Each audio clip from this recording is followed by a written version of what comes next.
ಮಿತ್ರರೇ ನಮಸ್ಕಾರ. ಮಿತ್ರರೇ, ಉಕ್ರೇನ್ ಮೇಲೆ ರಷ್ಯಾ ಯುದ್ಧ ಮಾಡ್ತಾ ಇದೆ. ಬಹಳ ಸುದೀರ್ಘವಾಗಿ ಈ ಯುದ್ಧ ನಡೀತಾ ಇದೆ. ಕೆಲವರು ಅಂದುಕೊಂಡಿರಬಹುದು ಯುದ್ಧ ನಿಂತು ಹೋಗಿದೆ ಅಂತ. ಖಂಡಿತವಾಗ್ಲೂ ಕೂಡ ಯುದ್ಧ ನಿಂತು ಹೋಗಿಲ್ಲ. ರಷ್ಯಾದ ಸೈನಿಕರು ಈಗಲೂ ಕೂಡ ಉಕ್ರೇನ್ನಲ್ಲಿದ್ದಾರೆ. ಉಕ್ರೇನ್ ಮೇಲೆ ನಿರಂತರವಾಗಿ ರಷ್ಯಾ ಬಾಂಬಿಂಗನ್ನು ಮಾಡ್ತಾನೆ ಇದೆ. ತೀವ್ರತೆ ಸ್ವಲ್ಪ ಕಡಿಮೆ ಆಗಿರಬಹುದಷ್ಟೇ, ಆರಂಭದಲ್ಲಿದ್ದಷ್ಟು ತೀವ್ರತೆ ಈಗಿಲ್ಲ. ಆದರೂ ಕೂಡ ಯುದ್ಧ ನಡೀತಾ ಇದೆ. ಇದು ದೀರ್ಘಕಾಲದ ಯುದ್ಧ. ಎಲ್ಲಿವರೆಗೆ ಉಕ್ರೇನ್ ಶರಣಾಗೋದಿಲ್ವೋ ಅಲ್ಲಿವರೆಗೂ ಕೂಡ ಈ ಯುದ್ಧವನ್ನು ಮುಂದುವರಿಸೋದಕ್ಕೆ ರಷ್ಯಾ ನಿರ್ಧಾರ ಮಾಡಿಬಿಟ್ಟಿದೆ. ಮಿತ್ರರೇ, ಇಷ್ಟೊಂದು ಸುದೀರ್ಘವಾಗಿ ಯುದ್ಧ ಮಾಡ್ತಿರುವಂಥದ್ದು, ತನಗೆ ಅಪಾರ ಹಾನಿಯಾದರೂ ಕೂಡ ರಷ್ಯಾ ತಲೆ ಕೆಡಿಸಿಕೊಳ್ಳದೆ ಯುದ್ಧ ಮಾಡ್ತಿರುವಂಥದ್ದು, ರಷ್ಯಾದ ಈ ಪರಿ ಅಗ್ರೆಷನ್ಗೆ ಕಾರಣವಾಗಿರುವಂಥದ್ದು NATO, North Atlantic Treaty Organisation ಕಾರಣದಿಂದಾಗಿಯೇ ಈ ಯುದ್ಧ ನಡೀತಾ ಇದೆ. ನಿಮಗೆಲ್ಲ ಗೊತ್ತು, ಉಕ್ರೇನ್ ಈ ನ್ಯಾಟೋವನ್ನು ಸೇರಬೇಕು ಅಂತ ಬಯಸ್ತಾ ಇತ್ತು. ಈ ನ್ಯಾಟೋವನ್ನು ಉಕ್ರೇನ್ ಸೇರೋದು ರಷ್ಯಾಗೆ ಸ್ವಲ್ಪವೂ ಇಷ್ಟ ಇರಲಿಲ್ಲ. ಹೀಗಾಗಿ ಯುದ್ಧ ಮಾಡ್ತೀವಿ ಅನ್ನುವಂಥ ಎಚ್ಚರಿಕೆಯನ್ನು ರಷ್ಯಾ ಪದೇ ಪದೇ ಕೊಡ್ತಾ ಇತ್ತು. ರಷ್ಯಾದ ಎಚ್ಚರಿಕೆಯನ್ನೂ ಧಿಕ್ಕರಿಸಿ ಉಕ್ರೇನ್ ನ್ಯಾಟೋಗೆ ಸೇರೋದಕ್ಕೆ ಮುಂದಾಗಿರೋದೇ ಈ ಯುದ್ಧಕ್ಕೆ ಮೂಲ ಕಾರಣ. ಮಿತ್ರರೇ, ಇದೆಲ್ಲ ಕಥೆಯನ್ನು ಯಾಕೆ ಹೇಳ್ತಾ ಇದ್ದೀನಿ ಅಂದರೆ, ಇದೇ ವಿಚಾರ ಈಗ ಮತ್ತೊಂದು ದೇಶಕ್ಕೂ ಕೂಡ ಎದುರಾಗಿದೆ. ರಷ್ಯಾ ಇನ್ನೊಂದು ದೇಶದ ಮೇಲೆ ಯುದ್ಧ ಮಾಡೋದಕ್ಕೆ ಎಲ್ಲ ಸಿದ್ಧತೆಗಳನ್ನು ಮಾಡಿಕೊಳ್ತಾ ಇದೆ.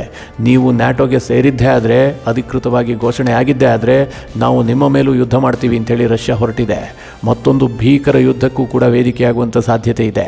ಈ ನ್ಯಾಟೋ ಬಗ್ಗೆ ರಷ್ಯಾ ಯಾಕಿಷ್ಟು ತಲೆ ಕೆಡಿಸ್ಕೊಳ್ಳುತ್ತೆ ಅಂತಂದರೆ, ಮಿತ್ರರೇ, ಈ ನ್ಯಾಟೋ ಇದೆಯಲ್ಲ, ಇದು ಹಲವು ದೇಶಗಳ ಒಂದು ಸೈನಿಕ ಕೂಟ. ಇದರಲ್ಲಿ ಯುರೋಪ್ನ ಹಲವಾರು ದೇಶಗಳಿದೆ, ಅಮೆರಿಕ ಕೂಡ ಇದೆ. ಈ ನ್ಯಾಟೋ ಹೇಗೆ ವರ್ಕ್ ಆಗುತ್ತೆ ಅಂತಂದರೆ, ಇದರ ಸದಸ್ಯ ರಾಷ್ಟ್ರಗಳ ಮೇಲೆ ಯಾರು ಯುದ್ಧ ಮಾಡಿದ್ದೆ ಆದರೆ ಅದು ಈ ಎಲ್ಲ ಸದಸ್ಯ ರಾಷ್ಟ್ರಗಳ ಮೇಲೆ ಯುದ್ಧ ಮಾಡದಂತೆ. ನಿಮ್ಗೆ ಅರ್ಥ ಆಗುವ ಹಾಗೆ ಹೇಳಬೇಕು ಅಂತಂದರೆ, ಈಗ ಟರ್ಕಿ ನ್ಯಾಟೋದ ದೇಶ. ಟರ್ಕಿ ಮೇಲೆ ಇರಾಕ್ ದಾಳಿ ಮಾಡ್ತು ಅಂತಂದರೆ ಅದು ಅಮೆರಿಕ ಮೇಲೆ ದಾಳಿ ಮಾಡದಂತೆ, ಇಂಗ್ಲೆಂಡ್ ಮೇಲೆ ದಾಳಿ ಮಾಡದಂತೆ, ನ್ಯಾಟೋದ ಯಾವೆಲ್ಲ ಸದಸ್ಯ ದೇಶಗಳಿದಾವೋ ಆ ಎಲ್ಲ ದೇಶಗಳ ಮೇಲೆ ದಾಳಿ ಮಾಡದಂತೆ. ಹೀಗಾಗಿ ಆ ಎಲ್ಲ ದೇಶಗಳು ಕೂಡ ಇರಾಕ್ ಮೇಲೆ ದಾಳಿ ಮಾಡ್ತವೆ. ಆ ರೀತಿಯಾಗಿ ಒಂದು ರಚನೆಯಾದಂಥ ಸೈನಿಕ ಕೂಟ ಇದು. ಇವತ್ತು ಯುರೋಪ್ನ ಅನೇಕ ದೇಶಗಳು ಈ ನ್ಯಾಟೋದ ಮೆಂಬರ್ ಆಗಿದ್ದಾವೆ. ನ್ಯಾಟೋ ವಿಸ್ತರಣೆ ಆಗ್ತಾನೆ ಹೋಗ್ತಾ ಇದೆ. ಇದನ್ನು ವಿಸ್ತರಣೆ ಮಾಡ್ತಿರುವಂಥದ್ದು ಅಮೆರಿಕ. ಹೀಗಾಗಿ ರಷ್ಯಾಗೆ ಇದರ ಮೇಲೆ ತೀವ್ರತರವಾದ ಸಿಟ್ಟು, ಹಾಗೆ ಒಂದು ರೀತಿಯಲ್ಲಿ ಭಯವೂ ಕೂಡ ಹೌದು. ಯಾಕೆಂದರೆ ರಷ್ಯಾ ತನ್ನ ಸಾರ್ವಭೌಮತ್ವವನ್ನು ಉಳಿಸಿಕೊಳ್ಬೇಕು, ತನ್ನ ಗಡಿಯನ್ನು ಭದ್ರವಾಗಿ ಇಟ್ಟುಕೊಳ್ಬೇಕು ಅಂತಂದರೆ ತನ್ನ ಸುತ್ತಮುತ್ತಲಿನ ದೇಶಗಳು ನ್ಯಾಟೋವನ್ನು ಸೇರಬಾರದು ಅನ್ನುವಂಥದ್ದು ರಷ್ಯಾದ ಪ್ರಬಲವಾದ ವಾದ. ಅದಕ್ಕೋಸ್ಕರವಾಗಿ ರಷ್ಯಾ ಪ್ರಯತ್ನ ಪಡುತ್ತೆ. ಈಗ ಉಕ್ರೇನ್ ಕೂಡ ರಷ್ಯಾಗೆ ಗಡಿ ಹಂಚಿಕೊಂಡಿರುವಂಥ ದೇಶ. ಈಗ ಉಕ್ರೇನ್ ಏನಾದರೂ ನ್ಯಾಟೋಗೆ ಸೇರಿದ್ದೇ ಆದರೆ ನ್ಯಾಟೋ ಪಡೆಗಳು ರಷ್ಯಾದ ಗಡಿಗೆ ಬಂದು ನಿಲ್ತವೆ. ಅಮೆರಿಕದ ಶಸ್ತ್ರಾಸ್ತ್ರಗಳು ಉಕ್ರೇನ್ಗೆ ಬರುತ್ತೆ. ರಷ್ಯಾದ ಗಡಿಯಲ್ಲಿ ಅಮೆರಿಕದ ಸೇನೆ ಬಂದು ನಿಂತಂತಾಗುತ್ತೆ. ರಷ್ಯಾದ ಭದ್ರತೆಗೆ ತೊಡಕಾಗುತ್ತೆ ಅಂತ ಹೇಳಿ ಪುತಿನ್ ಅಂದುಕೊಂಡ್ರು. ಹೀಗಾಗಿ ಪುತಿನ್ ಉಕ್ರೇನ್ ಮೇಲೆ ಯುದ್ಧ ಸಾರಿರುವಂಥದ್ದು. ಈಗ ಮಿತ್ರರೇ, ಫಿನ್ಲ್ಯಾಂಡ್ ಮತ್ತು ಸ್ವೀಡನ್ ಕೂಡ ಈ ನ್ಯಾಟೋದ ಮೆಂಬರ್ ಆಗೋದಕ್ಕೆ ಹೊರಟಿದ್ದಾವೆ. ಎಲ್ಲ ರೀತಿಯ ಸಿದ್ಧತೆಗಳಾಗಿ ಹೋಗಿದೆ. ನಾನು ಈ ಹಿಂದೆ ನಿಮಗೊಂದು ಮಾಹಿತಿ ಕೊಟ್ಟಿದ್ದೆ, ಒಂದು ವಿಡಿಯೋ ಮಾಡಿ ಈ ಬಗ್ಗೆ ತಿಳಿಸ್ಕೊಟ್ಟಿದ್ದೆ, ಫಿನ್ಲ್ಯಾಂಡ್ ಮತ್ತು ಸ್ವೀಡನ್ ಯಾವ ರೀತಿಯಾಗಿ ಪ್ರಯತ್ನ ಮಾಡ್ತಿದ್ದಾವೆ ಅಂತ. ಈಗ ಅದಕ್ಕೆ ಬಹುದೊಡ್ಡ ಯಶಸ್ಸು ಕೂಡ ಸಿಕ್ಕಿದೆ. ಅಮೆರಿಕದ ಸೆನೆಟ್ ಫಿನ್ಲ್ಯಾಂಡ್ ಮತ್ತು ಸ್ವೀಡನ್ ಅನ್ನ ನ್ಯಾಟೋಗೆ ಸೇರಿಸಿಕೊಳ್ಳೋದಕ್ಕೆ ಅಂತಿಮ ಹಂತದ ಒಪ್ಪಿಗೆಯನ್ನು ಕೂಡ ಕೊಟ್ಟಿದೆ. ಹೀಗಾಗಿ ಈ ಎರಡು ದೇಶಗಳು ಬಹುತೇಕವಾಗಿ ನ್ಯಾಟೋವನ್ನು ಸೇರೋದು ಪಕ್ಕಾ ಆಗಿದೆ. ಈ ಎರಡು ದೇಶಗಳು ನ್ಯಾಟೋವನ್ನು ಸೇರಿದ್ದೇ ಆದರೆ ಈ ದೇಶಗಳ ಮೇಲೂ ಕೂಡ ಯುದ್ಧ ಮಾಡ್ತೀವಿ ಅಂತೇಳಿ ರಷ್ಯಾ ಹೆದರಿಸ್ತಾ ಇದೆ, ಮುಖ್ಯವಾಗಿ ಫಿನ್ಲ್ಯಾಂಡ್ ಮೇಲೆ. ಯಾಕೆ, ಏನು, ಎತ್ತ ಎಲ್ಲದನ್ನು ಕೂಡ ಈ ವಿಡಿಯೋದಲ್ಲಿ ನಾನು ನಿಮಗೆ ತಿಳಿಸ್ಕೊಡುವಂತ ಪ್ರಯತ್ನ ಮಾಡ್ತೀನಿ.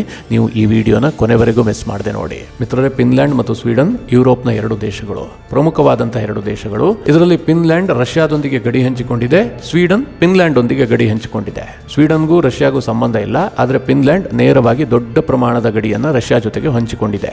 ಇವತ್ತು ಮಿತ್ರರೇ, ಕರಪ್ಷನ್ ಇಂಡೆಕ್ಸ್ ಇರಬಹುದು, ಡೆಮಾಕ್ರಸಿ ಇಂಡೆಕ್ಸ್ ಇರಬಹುದು, ಅಥವಾ ವಿಶ್ವದ ಶಾಂತಿಪ್ರಿಯ ದೇಶಗಳ ಪಟ್ಟಿ ಇರಬಹುದು, ಇದೆಲ್ಲದರಲ್ಲೂ ಕೂಡ ಈ ಎರಡು ದೇಶಗಳು ಫಿನ್ಲ್ಯಾಂಡ್ ಮತ್ತು ಸ್ವೀಡನ್ ಟಾಪ್ 1 ಇಲ್ಲ ಟಾಪ್ 2 ನಲ್ಲಿ ಬರ್ತವೆ.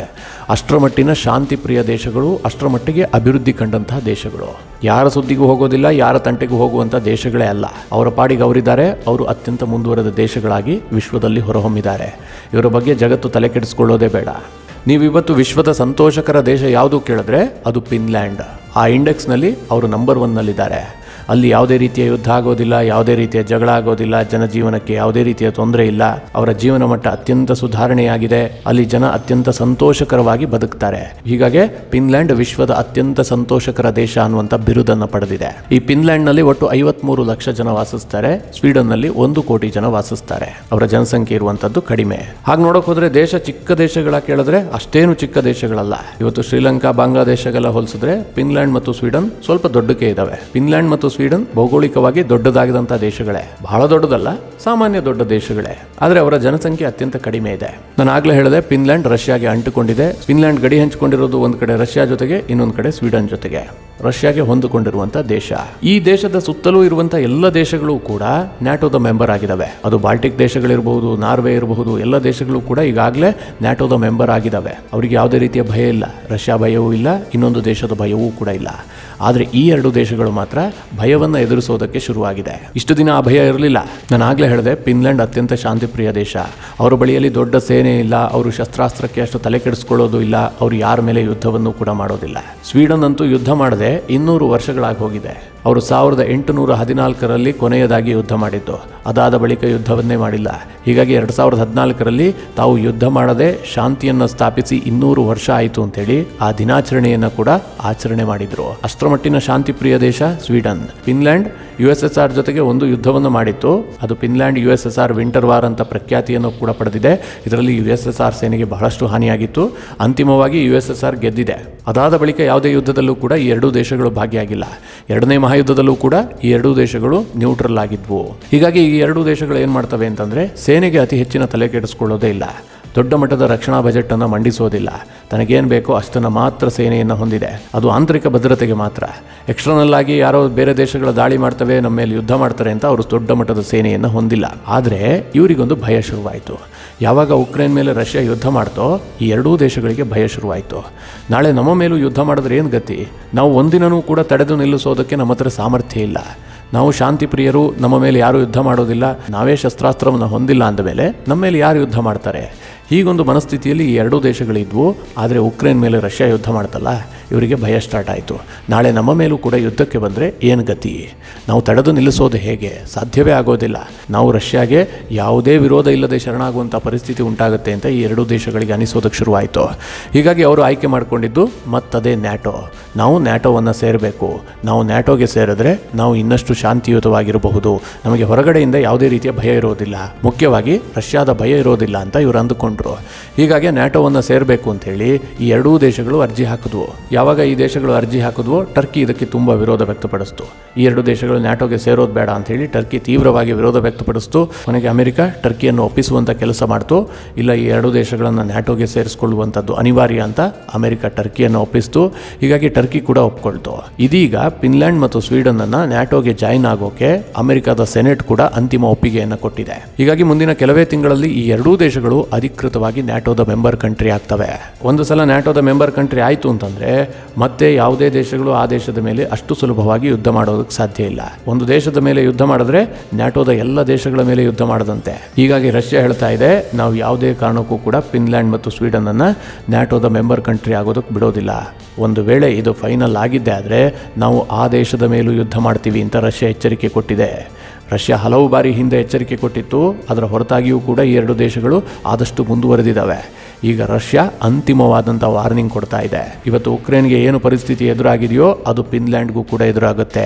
ನಾವು ಯಾವುದೇ ಕಾರಣಕ್ಕೂ ಮುಲಾಜಿಗೆ ಒಳಗಾಗೋದಿಲ್ಲ ಅಂಥೇಳಿ ರಷ್ಯಾ ಮತ್ತೆ ಎಚ್ಚರಿಸಿದೆ. ಈಗೇನು ಅಮೆರಿಕ ಈ ಎರಡು ದೇಶಗಳನ್ನು ನ್ಯಾಟೋಗೆ ಸೇರಿಸ್ಕೊಳ್ಬೇಕು ಅಂತ ಪ್ರಯತ್ನ ಮಾಡ್ತಾ ಇದೆ, ಸೆನೆಟ್ಟಿಂದ ಒಪ್ಪಿಗೆಯನ್ನು ಕೂಡ ಪಡೆದಿದೆ.